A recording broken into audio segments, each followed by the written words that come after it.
Good evening. Buenas tardes. We want to start off, even though we know our time here is precious, right, and we want to honor everyone's time, we really couldn't start off without extending our gratitude to a lot of folks, so we'll try to be quick. First of all, thank you all for coming out on a very balmy night this Wednesday in Phoenix in the middle of a heat wave to join us. It truly, I can speak for both of us when I say that you all are really making this night really special for us. Thank you so much for being here. We want to thank the museum staff and leadership, to Jeremy, to Christian Ramirez, the indomitable curator of this exhibition, to Carrie, to Holly, to Ben, to Henry, Amanda, Claudia, Amanda, Teresa. So many incredible expertise goes into making these happenings and experiences possible at a museum. We thank all of you, including those of you that we might not have met with in person. Thank you, just thank you to the PAM staff. It's been really amazing to feel so supported as artists and as women. Thank you. Thank you for hosting us so beautifully. Thank you to the Arlene and Morton Scult. Shout out to the Con Fund for Arts and Culture for making this possible. You have no idea just how meaningful this is to artists' careers. We are deeply, deeply grateful. We'll speak a little bit about how every opportunity builds onto itself for artists and how important these opportunities are. So really, truly, thank you. Thank you for your support. Thank you. Every artist and artist team needs a team of supporters, and ours is headed by our families. So I'd like to take this opportunity to thank my partner, Robert Uribe, my 3 children, Madison, Harper, and Galeano, my parents, my stepfather, for taking the time to, from carrying frames, bricks, nopales, in and out of galleries. They've done it all, and they've been pricked. They have the spines in their fingers as evidence. So thank you for that. Yes. You have no idea how many times Janae's mom has put us up in Douglas. Thank you to my partner, who is the biggest instigator of freedom and curiosity in my life. Thank you for my child, for the joy and the chaos. I love you so much. Thank you for my parents, Jose and Dalila. My mother will readily support everything. To my brother and my sister, Jose and Sierra, for always being there. We couldn't do any of this work without you, as you know firsthand. And also, most especially, to the women in our lives who are portrayed in the exhibition and in all of our work. Thank you for trusting our gaze and being in collaboration with us throughout these years.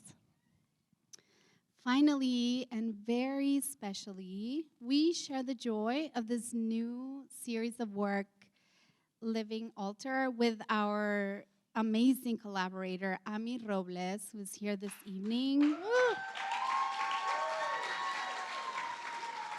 Where's Ami? Ami, you contributed just an invaluable expert eye and an exquisite aesthetic and sensibility to this project. Thank you for your trust and for coming on this journey with us. Thank you. And just one more time, we want to give it up to Christian Ramirez for your openness in going through this journey, entertaining a process that, involves bringing in collaborating artists like Ami and Trinidad Anguemea Garcia from Agua Prieta, and just all of the extra elements that we wanted to bring into the museum. Thank you for entertaining those requests. We appreciate your collaboration. Gracias. Bravo.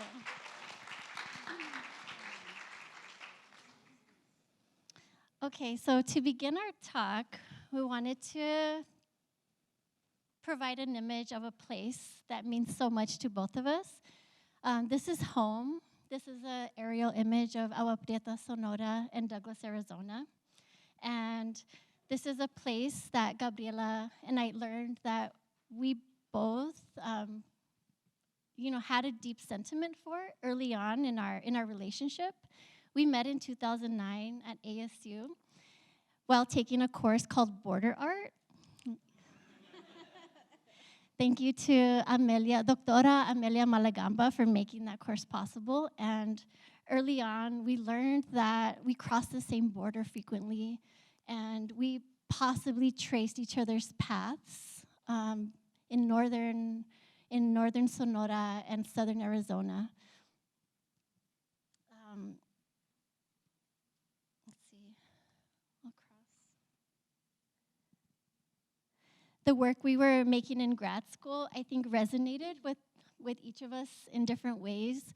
I was making work about the region and using the physical fence as a placeholder or as a frame, like the image shown on the left, using it as a space to build a tapestry.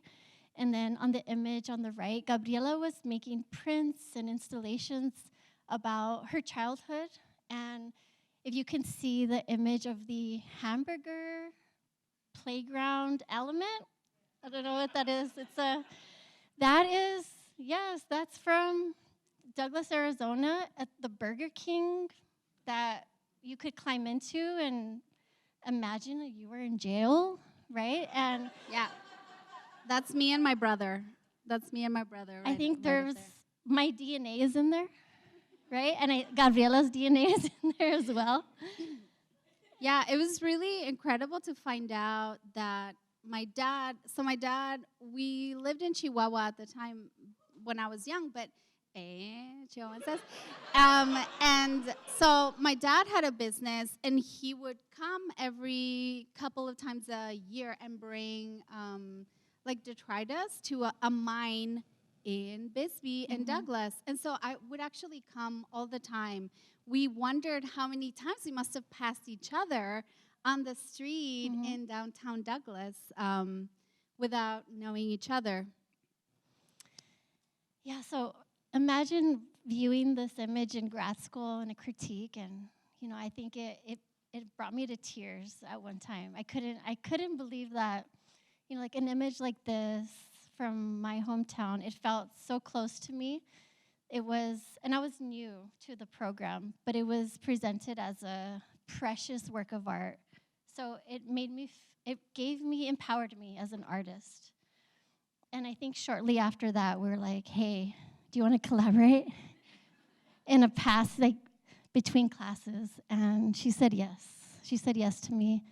And I asked her, we had a project for Amelia Malagamba's border art class. And I asked her, hey, you want to make a tapestry together? She's like, do you want to make paper? I'm like, okay. I don't know. I'm taking video art classes and performance art classes, photography classes. I know nothing about material, trust me. She's like, I got this. So I said, yeah, let's do it, but right after 15-hour review, which is like halfway through your grad school project. So she picked me up the day after, and we drove down to Douglas. And I had actually been undocumented in the United States for many years. And so I was documented at that point. I was in grad school, but I had not been south of Phoenix since 1993 for a long, long time. And for folks who are in mixed status families, they'll know what that means. Going south is a big no. So it was actually the first time I'd been south. And Janae's mom hosted us. And so I felt like at home. So we harvested yucca right from the border fence. And we brought it back to Phoenix. And I chopped it up and boiled it up in lye, and we made I think 100 sheets of handmade paper, which is a very laborious process. Right. But I was a serious printmaker. And so we said, okay, let's sew these sheets of paper together and draw the Virgen de Guadalupe as a kind of offering to the community and then go install it. We thought that was a great idea, and we made the sheets. And then we looked at each other and said, okay, we'll start sewing. And neither one of us knew how to sew. And so we went to our studio assistants, my parents, and they, my mom and dad, sewed the sheets for us. And so I think what we want to say is that truly when we say that our families are at the core of the work we do, it really does take a village. And this is our village at that time. And we had colleagues who, well, they're now colleagues. Back there, they were just friends. And they drove down with us, and we did our very first site-specific installation on the border fence. And we left it there as a kind of offering and gift to the community. And so that was really the beginning of our work in the community of Douglas and Agua Prieta as sister communities. And we left the piece there to kind of decay. It was biodegradable. And yeah, that was the first.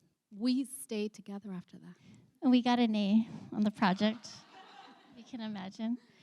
So life happened. We graduated. I had my son in grad school, my thesis project, sometimes I like to say. And I moved back home to Douglas and Agua Prieta, and shortly after I learned of a community organization called Douglas Prieta Trabajan, which is a collaborative of women who work towards creating, more equitable and economically sustainable processes and frames for their community, for themselves and their community. And I was asked, they knew I graduated from art school, but they didn't know I wasn't a painter. And, I was doing performance and installation. So I was asked to lead a mural painting project. And I was lucky enough to work collaboratively with Armando Fragoso, who still is an artist in Douglas, and also Dulce Anguemea Garcia, who is an artist based in Agua Prieta. And of course, I consulted with my collaborator, Gabriela, about painting a mural. And we got it done. But what I didn't know was that I would be completely inspired for a new body of work. I'm not sure if any of you are in grad school right now or recently out of grad school, but it really does take time to develop new work straight from school. And I was about 4 years out of grad school, and when this opportunity came, and it inspired me to write a grant or Arizona Commission on the Arts. I know you hear research and development grant, and I got the grant. That was the first time I wrote a grant, and I got the grant, and I was fortunate enough to develop a series of portraits of the women of Douglas Prieta Trabajan. And it's so funny, I think I get the chills when I see Kahindi Wiley's piece here that was acquired, because my inspiration was to present these women who serve their community, who make bricks and build their own community center, who run a permaculture program in a place that is so contentious, that has a spotlight that is based on negativity and, just flawed representations of our home. So it was such an inspiration to be able to develop a series and print in large scale. So this was the first series, the first work I developed out of grad school and presented, and it was a project that represented a new way of working. I asked the women, how do you want to be represented? What objects are important to you? What spaces are important to you? And these are 3 examples of the work. So I was inspired by the women, and I was inspired by Janae, obviously. And this is a kind of work that we started making together. So these are they're called leche portraits. So they are made on handmade paper. So I continued making paper. And in the center is Doña Trini Anguamea Brasil, whose self-portrait is down in the galleries. I really started making work. I committed to a solo exhibition right after I gave birth to my 6-year-old now daughter. And I was like, of course, I'll just put her in like a baby carrier and be in my studio making work. It's gonna be perfect. The reality was something else. So I actually, I was at a fellowship and I was pumping because I was breastfeeding my child. And I thought, this is so much work. It is so much work. It is so much work. Moms who are out there trying to breastfeed, you make the world go round. Moms who can't breastfeed, you do it too.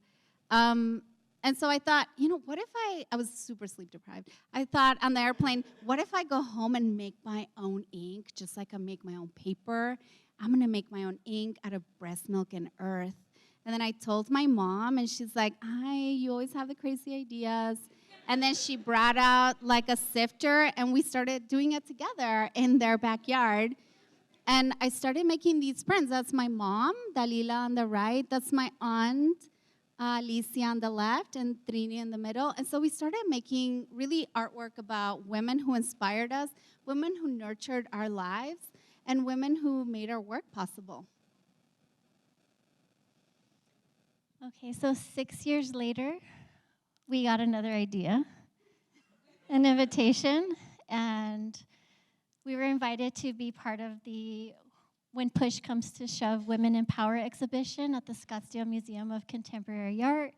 And we were invited separately, and then we came together and said, do you want to collaborate again? It had been 6 years since we had come together, since the Tapiz de la Virgen de Guadalupe piece. So we had a great idea to build a wall. You can see the year. It's 2016. And again, we were inspired by the women in our community, the power exhibited by what was happening on the border at the hands of about 12 women in Agua Prieta. And so we commissioned about 300 bricks to be developed, created, and then we crossed them. And this is us crossing in the Douglas Port of Entry. And we performed the installation together, celebrating the work of women, the labor that goes into holding community in different ways, especially the ways in which Dugla Prieta Trabajan was doing so in their community. So it was and Gabriela was pregnant doing this. I was 3 months pregnant, yeah. So it's really funny because this exhibition was co-developed, co-curated by Muriel Magenta and Sarah Cochran of Phoenix Art Museum. Julie Ganas was right. We have photographs of Julie right there helping. And so what you'll see is a thread of really like women in the field, in the museum field, have been instrumental in supporting our work. So we had to actually put together this timeline to remember what has been happening. We received 2 fellowships from 2019 to 2020, the Confluence Center. We're deeply grateful. We received a scholar fellowship. We were scholars. And then we received a 2020-2021 NALAC Catalyst for Change fellowship. These 2 fellowships, one local, one national, really supported our process. So we decided to change our gaze and to kind of change our process. We had started by being really inspired by these women, and then we started really thinking about our gaze and fetishizing. Even though it's brown on brown, right, there's still a gaze. And by this point, I was no longer undocumented. I was a citizen. I could travel across the border, which is not something that our collaborators in Duglia Prieta could do. And we really wanted to be honest with each other. We had these honest conversations about what that means. And the many privileges we hold. I mean, we're sitting up here tonight. A lot of our collaborators aren't. And so we really wanted to kind of be honest with ourselves, with each other, and with our partners. The exhibitions that you see, the SMOCA Division of Labor, curated by, oh my God, I knew this was going to happen. By Jennifer McCabe and Keisha at SMOCA, was instrumental in supporting product. So the fellowship supported process. We bought equipment. We bought open pollinated seeds because they have a community garden, so they could harvest. We held workshops and sessions to get a sense for what our collaborators wanted to do, and the fellowship supported that. And then the work started to manifest. We had worked at, oh my God, Mocha, at SMOCA, so we brought some of the portraits back. And then SMOCA was super brave, and they and let me rephrase that. Jennifer and Keisha were incredibly brave, and they commissioned self-portraits from the women.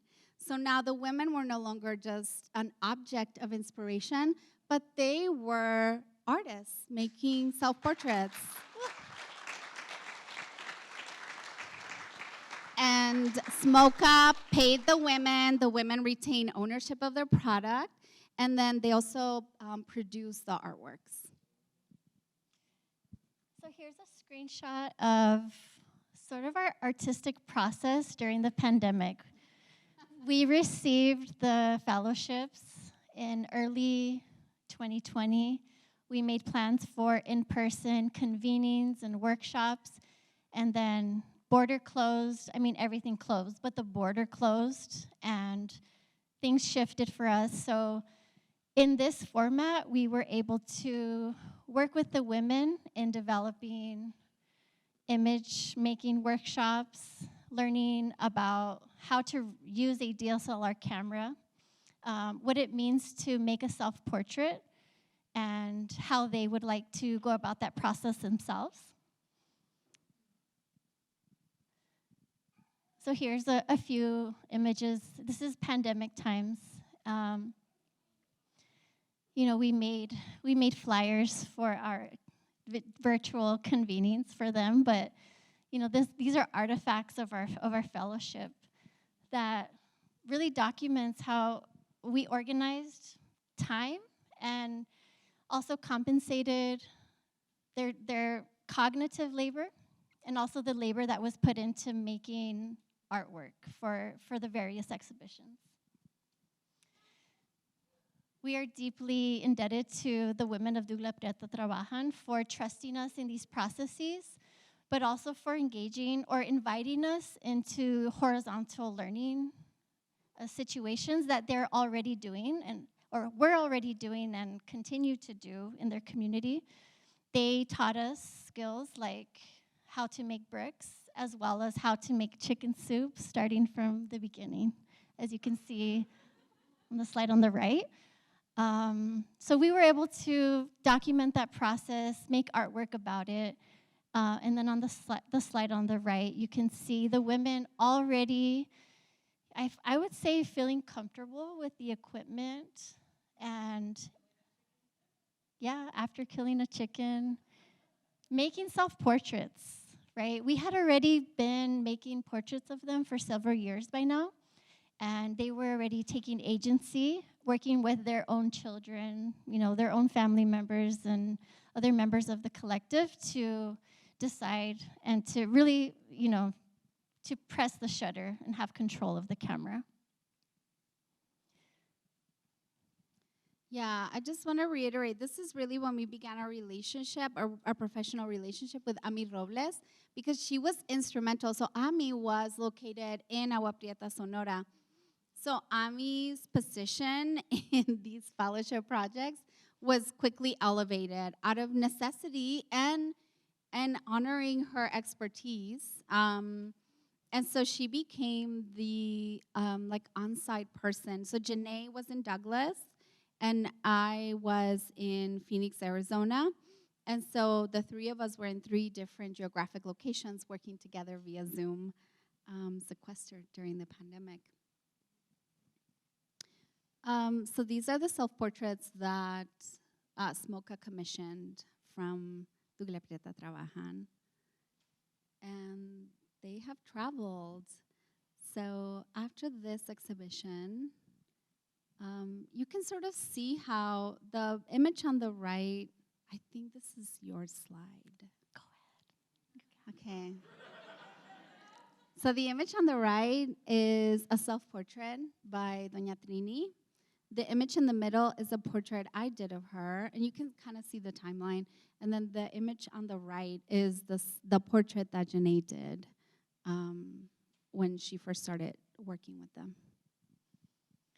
So we added, and there's 12 of these, essentially, these triptychs. We added 3 so you can see, but this is a really important way to chronicle sort of our learning as artists of how to best be in community and, documenting, making artwork, and the power of our gaze. And this is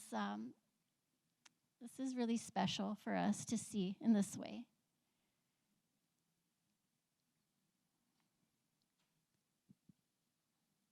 Okay. So this is this exhibition is Mocha Tucson, Mujeres Nourishing Fronterizx Body.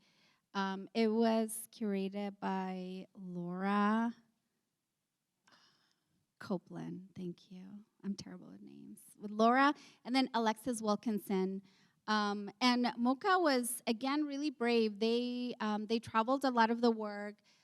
They exhibited the work that had been commissioned by Smoka, and then they commissioned video portraits. So something that we learned we developed a series of image making workshops with the women. This was all virtual once again.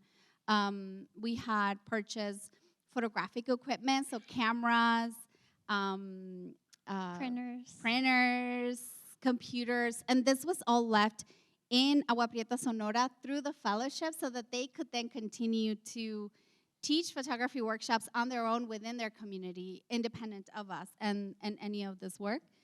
And Mocha Tucson, Laura decided to commission videos because we learned that researchers had been coming to Douglas Prieta Trabajan from the US, and they had been doing interviews with them and recording their stories, and then they were taking everything back into their institutions here in the US.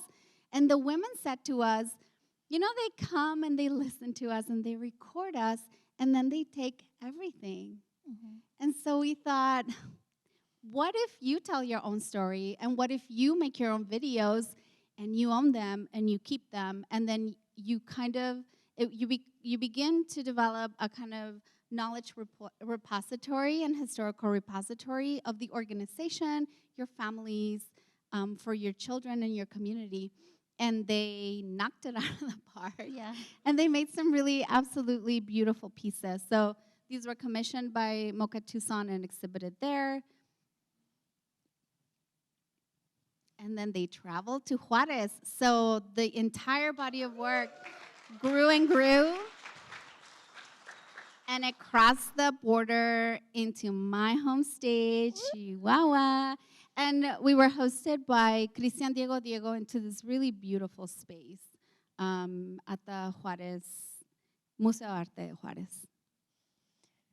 So here's an installation shot, and I want to point out that this is this time. Wait, first I'll say, Gabriela and I had been working virtually since about 2009 because I moved back to Douglas shortly after graduation. And this exhibition was the first opportunity since then that we had the time to be in each other's presence while developing artwork. And that was also the same time we received the nomination for the Scult Award. So late one night, we wrote the application proposal during this installation period for this award. which we're so grateful for. But, I'll go back one.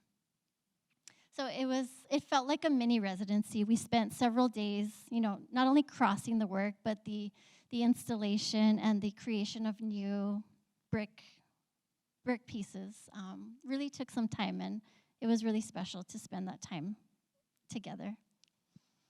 Yeah, we incubated 3 new series in the time span of 3 days, while also installing and then making some new sculptures on the ground. And we sort of came up with, it's really funny because this image is 2017 that you see on the right. That's an iPhone image I took.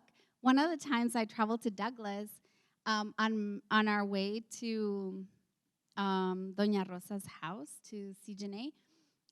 And there was this nopal growing on a palm tree. And I was like, what is happening? It was so magical and beautiful. And I took a photograph, and it sort of stayed in my mind. And it came back to me while we were together. We were talking, and I said, my daughter learned to say to me, 2 wrongs don't make a right, and she's throwing it in my face.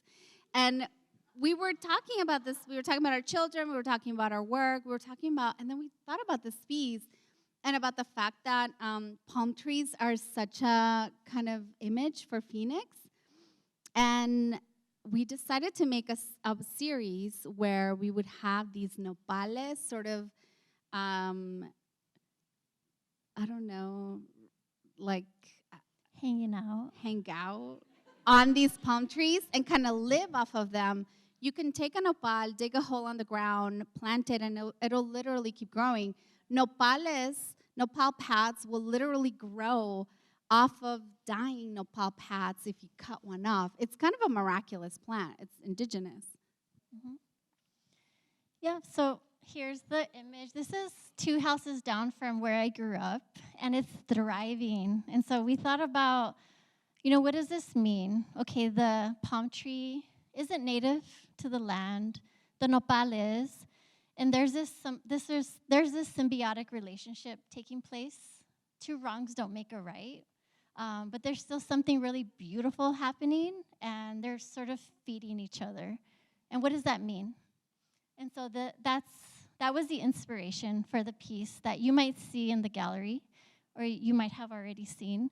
So you'll see a series of photographs where you'll see the nopal inserted into the different variations of palm trees. There are so many species of palm trees in this area. And we were able to collaborate with an amazing graphic designer and font creator based actually from Mexico City, based in LA. Her name is Jimena Amaya. And we asked her if we could use her font. We fell in love with her font, and it will be available soon for public use. So keep a lookout for Jimena Amaya's font. And we rendered 2 wrongs don't make a right onto the piece, onto the nopal pads.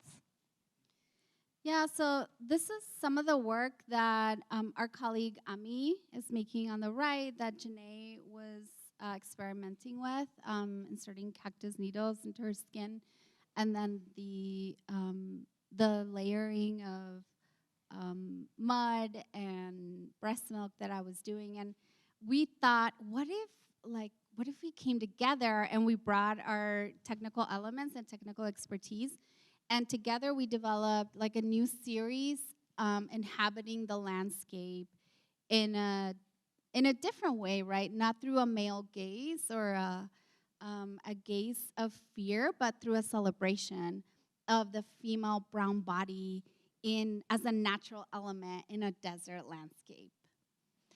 I also want to point out, at the same time that these portraits are made, the women of Dugle Preta Trabajan were also developing portraits, and we were asking them, hey, you should make self-portraits. You should make self-portraits. But they said, what about you 2? Or what about you 3? And we're like, well, that wasn't the plan. But they asked us, and very graciously to engage in the process of self-portrait making, and this was the result, and which finally led to a new process that Gabriela was just describing of what does it mean? The three of us love working together. We trust each other's gaze, and we want to bring our elements, our aesthetic elements together in a place that we each have a unique and somewhat complicated relationship with, which is the Sonoran and Chihuahuan desert.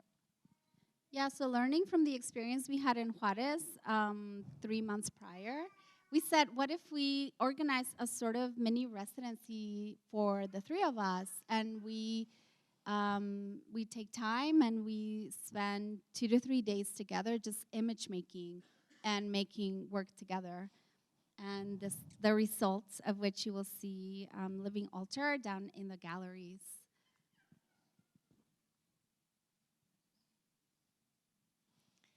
One of the elements we wanted to focus on was the idea of rest. We felt so tired from the pandemic. You know, we were so blessed to receive a few fellowships and exhibition opportunities.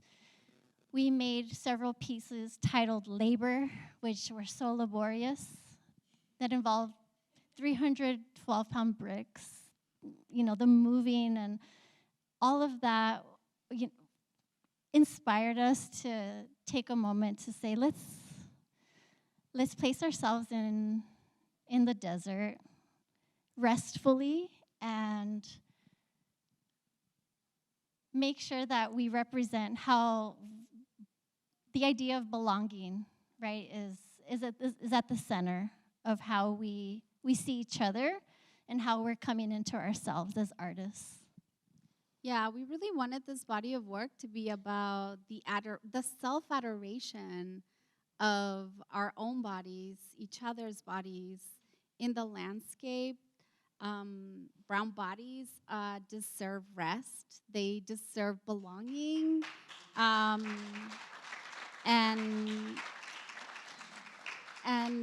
And they deserve to be uplifted as beautiful in their full range and deserving of adornment and of care. And protection by nopal needles. Yeah, that's right. Yeah, and so we couldn't really think of a better place for this work that is quite vulnerable, I would say, as Phoenix Art Museum and the humans who made this work possible. The work is in so many ways sort of site-specific, both in the desert, but also made for this place that has made us feel cared for. So we thank you for making the work possible financially, with time, with the actual support of humans in the gallery space, and also psychologically. I think it made a big difference who we were working with. Like, you all made it possible for us to make this work that you'll see in the galleries downstairs. Thank you.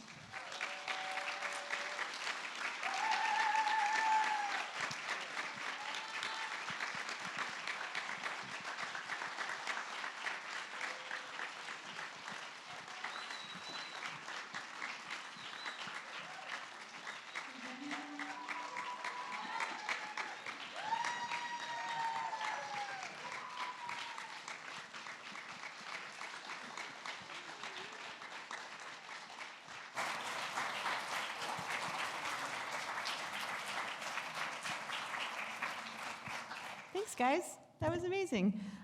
We have time for like 2 questions, if anyone's got them. There's microphones, and we have volunteers. Oh, got one over here. Tiffany's coming. To Liz. Hi, thanks so much for the inspirational work and talk. I had a question around the, I think you called them the altar pieces, with the kind of metallic pieces and the nopal spines. You didn't elaborate on it that much, and I was wondering if you could talk a little bit about those metallic pieces and where that imagery comes from. So that is an accident. I'm a printmaker. Those are actually The vestments are made out of printmaking ink. We decided, even though we knew we had this exhibition, we wanted to make new work, we decided to not break our family vacation plans, and we still went on vacation. And so when I came back from vacation, I had left some things in flat spaces that I had been using to paint with the ink, and they had solidified. And so I thought, oh, what if, I told Janae, and I was like, I think I can use this as a casting material. So I casted them. So it's actually it's screen printing ink. And I started casting it. Yeah, and there's breast milk and earth in the brown ones. And we casted some. And then when we came together, we had harvested nopal needles, and Janae, who is the needle expert, as you will see from all her self-portraits, kind of led the way in adorning the different sort of design elements at this point with the cactus needles. And then together, Ami, Janae, and I on site sorted out how we would wear them in the space. But yeah, they're really happy little accidents, as Bob Ross would say. All right, and then one more question, if anyone has one. Oh, yep.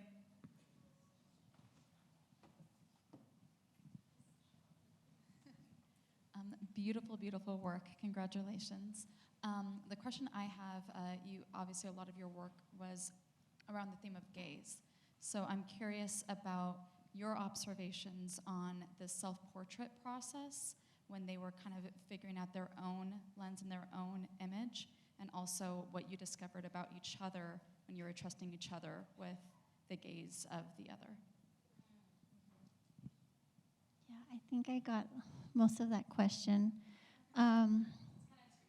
Yeah, we talk about this all the time. We're trained artists in image making in different ways, right? Through printmaking, photography, and video. And we're trained to trust our gaze, right? We develop compositions and ideas and concepts, and we execute them. Over time, I think we felt that our subjects, right? And it felt really icky to say our subjects. That was something, but they're more than our subjects. They're our friends, they're our teachers, they're this, it's much deeper. So over time, when we received the funding, right, first of all, because that's labor, working cognitively with other people, developing ways in which you will proceed in your work. We could pay the women for their ideas and asking them, how should we budget $20,000? How should we pay you to think about what you need in this moment, not only for your garden, for your permaculture program, but also for how you want to develop an image of you that you have agency over. So that we had to learn that through a fellowship program, through conversation with each other and the women in community. Yeah, there's definitely, we talked about, there was a level of unlearning that we had to do. I mean, when you go through an MFA program that's rigorous, you learn a certain kind of image making, and you learn one kind of artwork production, but I didn't know what social practice was. And we were just really fortunate that we had collaborators on the ground who came on this journey with us and who trusted us to do this work together. But it was definitely a process. And it took a moment of kind of honesty for us to be like, why does it make us so uncomfortable when we call them subjects, right? Because we're othering. We're othering something that you're told if you're a woman, you couldn't possibly other another woman. You're right, if you're a person of color, you couldn't possibly other another person of color. But the fact of the matter is that we are so individual and our circumstances are so diverse that it's really important. It was a process of really examining kind of what our current access to privilege was. And it's not about shutting down privilege, but it's about how can we make the privilege more accessible, right? How can we share it? Like, this is my privilege. How can I share this with you? How can I invite you to a certain decision-making table? And yeah, I'm glad to say that some of those uncomfortable conversations were fruitful. Cool. Well, thanks so much, Gabrielle and Janae.